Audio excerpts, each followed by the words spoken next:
Good morning. Welcome to Walking Boxing. It is Wednesday, November 20th, 2024, and a little bit cooler today actually. Had some really nice days, but a tad chilly. I'm sure it'll get warmer as the day goes. Actually heading off tonight over to the States, so this will be the last walking boxing for 2.5 weeks, whatever it might be. I think our plane leaves about 7:30 tonight, so getting in one last walk with Neil, and I'll be handing the reins over to my oldest son, who's not coming with us. I'm sure he's going to be rapt about getting up nice and early and taking Neil for an hour-long walk, and well, pretty much Neil taking him for a walk. I'm sure he'll be okay. Strange enough, I'm more sort of concerned about Neil than my son, if that makes sense. I'm sure he'll be fine. I'm sure he'll find a way to eat for 2.5 weeks. But Neil's, being a rescue dog, can get a little bit attached. Well, they have the separation anxiety, wherever it is, so I'm hoping he's going to be okay. I'm sure he will be. It's only a couple of weeks, I'm sure he'll be fine. But yeah, heading out at 7:30 to up to Brisbane, and we're going to stay overnight up there, and I think our plane leaves at 9:40 tomorrow morning. I must admit, I get a little bit nervous around this time, not because of the flight itself. I'm actually a pretty good flyer. It's the airline. Now, we are flying Qantas tonight and then American Airlines tomorrow. I don't know why it ended up being American Airlines, it just did. I think they're in cahoots with Qantas, but the last 2 years on our family holidays when we've gone overseas, they've managed to absolutely stuff us around. So I think the first year we were supposed to leave at 11 o'clock in the morning. We got an email at 5 o'clock in the morning saying that the flight's been delayed, so we had to do it that night at 11 o'clock. But what it did, it was a chain effect where we missed flights or connecting flights. It was a pain in it. Well, it was a real pain for insurance to get money. I had to book new flights because we missed a flight from LA to Boston, so I had to book new flights, and then I had to try and get the money back through insurance and hotels. And then not to mention the physical toll that it took. I mean, we were stuffed because it's a long story, but it was a mess. Long layovers, no one had any sleep. It was just a mess. Anyway, and then last year, same thing. We were supposed to fly to Sydney and then on to Hawaii we were going to. And of course, the flight was delayed and we missed the flight, had to stay overnight in Sydney, and again, chase up insurance, and they really don't give a shit. They hand out the letters and pretty much say, you're on your own. It's yeah, not great. Let's hope that Qantas can really pull their socks up. Tonight's only the domestic flight we're going on, so I'm hoping that they can't stuff that up. But yeah, it hasn't been good the last couple of years. And actually, even on that yesterday, my sister-in-law just coincidentally enough headed to Europe with her family. And of course, the email comes through. I think she was supposed to leave at 4:30 or something yesterday afternoon. Well, of course, the email comes at 1 o'clock in the morning. Sorry, your flight's been cancelled. If you can, this is a Qantas flight, by the way. It's been cancelled. And I think they ended up putting her on an Emirates flight last night, so up past 10, 11 o'clock last night or something. So yes, I haven't got a lot of faith in Qantas. Let's hope they can get it right today. It's only the domestic flight they've got to get right. And that's why I wanted to go up tonight instead of first thing in the morning, because I just don't trust them. But anyway, I better be nice to them, touch wood or whatever you do for luck. But geez, I haven't got a lot of faith. Anyway. On to the boxing, and a little bit in the news, and the whole Mike Tyson, Jake Paul thing just won't go away, and I'm sick of talking about it, and I'm sure you're sick of me talking about it and everyone else talking about it, but it's just probably been, I'm not going to talk about the fight itself, the event itself, I've gone over that 100 times, but it's just interesting now, the flow-on effect and what's happened in the last few days, and you know, we want guys like Jake Paul to go away. But then we've got guys like, well, straight after the fight, we had Artur Beterbiev, if you can believe that, putting out a challenge to Jake Paul. We had Andrew Tate putting out a challenge to Jake Paul. We've had Daniel Dubois, the IBF heavyweight champion, putting out a challenge to Jake Paul. And and God knows whoever else is out there as well. I mean, if we keep enabling it, it's going to keep happening, guys. But I think deep down, as much as we you know, bring him or lay the boots into him and try and tear him down, we just keep enabling him.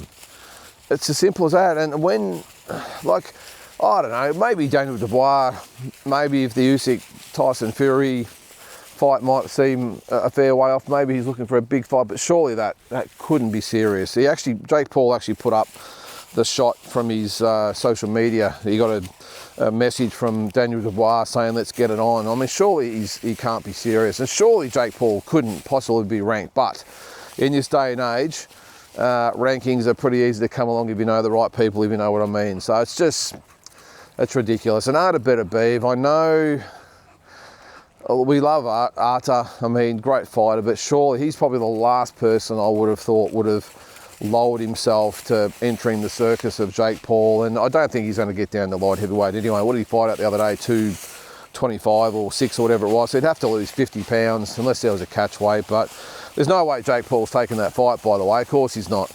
Arta Beterbiev, like, the fight wouldn't draw at all because Arta Beterbiev is not, I mean, he's a big name in boxing, but not a big name in general sport, I suppose. So it wouldn't draw, because let's face it, the other day wasn't necessarily Jake Paul that was the attraction. I know he was the first name on the poster, but it was the Mike Tyson show. Everyone was there for Mike Tyson. Well, most people anyway. And the reason it did the numbers that it did was because it was Mike Tyson. Because his fights before that, I've never watched any of his fights in the past, or never paid for them anyway, or watched them live. I've seen some highlights on YouTube, all that sort of crap, but I've never actually sat down and watched a Jake Paul fight, apart from the weekend. So I'm not quite sure, but yeah, there's no way I would think that. Well, sorry, what was I saying? Yeah, he's the draw of Jake Paul. It was all Mike Tyson, and apparently, as I said, the fight didn't do great. His fights before Mike Tyson didn't do great numbers. So the Arta Beterbiev fight isn't going to sell, and that is a very, very dangerous fight for Jake Paul. Even with the weight difference, I would really fear for the safety of Jake Paul against someone like Beterbiev. And I know people say, oh, they said that about Mike Tyson. No. Fight fans or people in the industry, the ones that knew anything about boxing, weren't saying that. It was the casuals, as they say. So who's the other one? Dubois. Well, it could probably make some sense, apart from the fact that Jake Paul should never even be discussed as far as actual world rankings goes at the moment. But I mean, the ball's in his court. If he ever wanted to get serious and actually take on a proper boxer, I think he'd get respect. But at the moment, I think he's just a joke.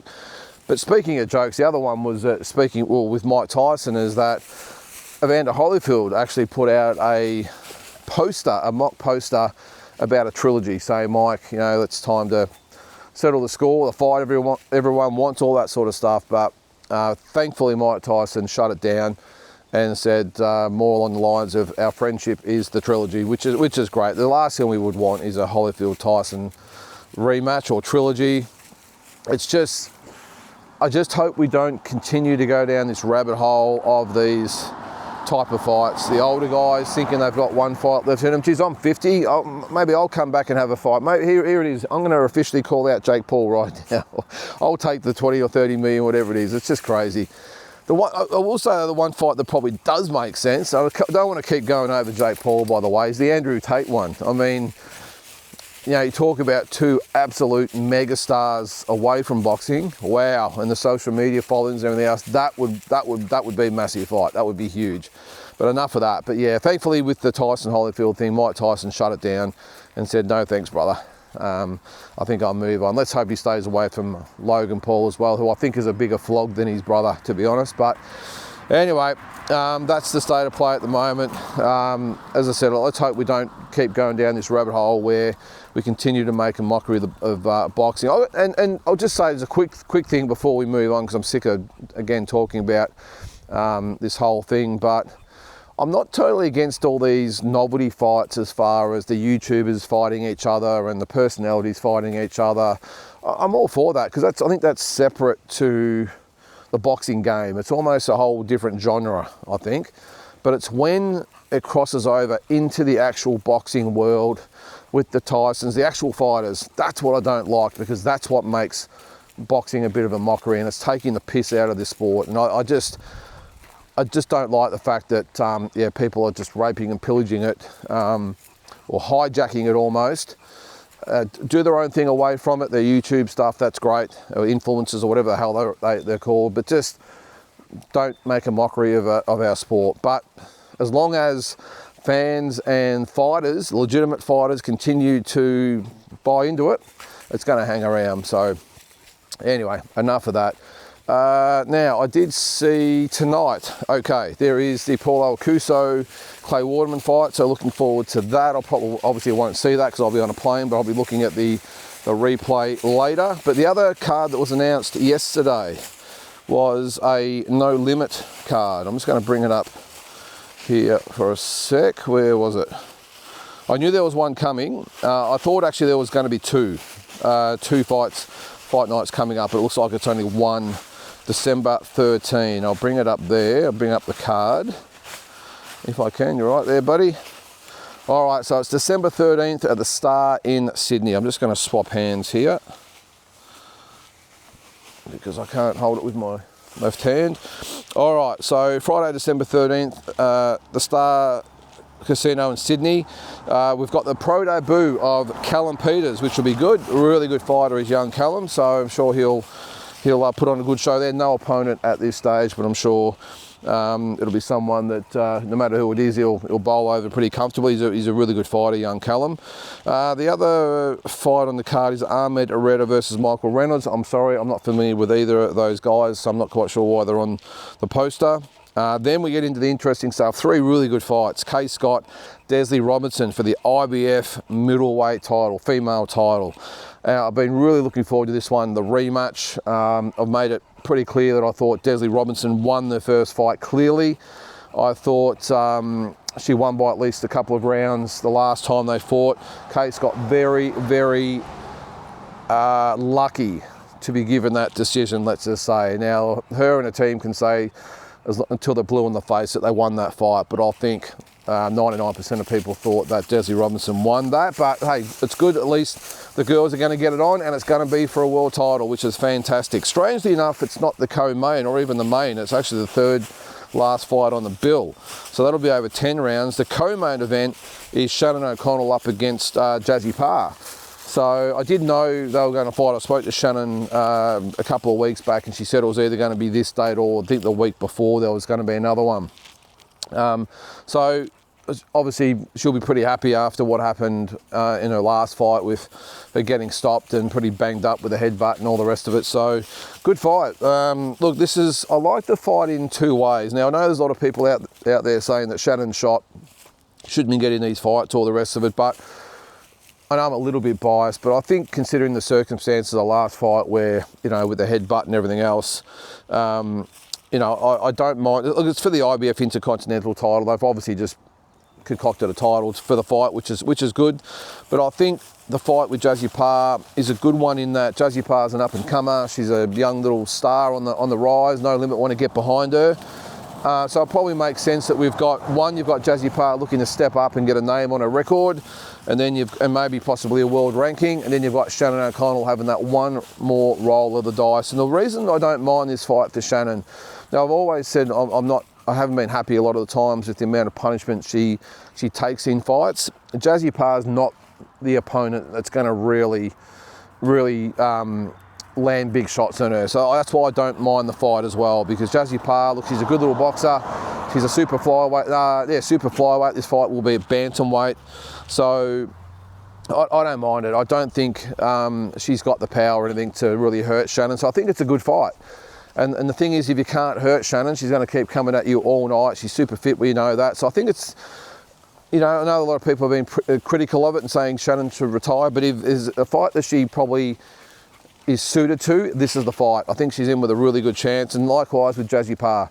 It's a good fight for her because she's got really good boxing skills, and Shannon, I mean, at this part of her career is beatable, obviously, and if she can get this name on her record in Shannon, it's a good win under her belt, gets her a title belt.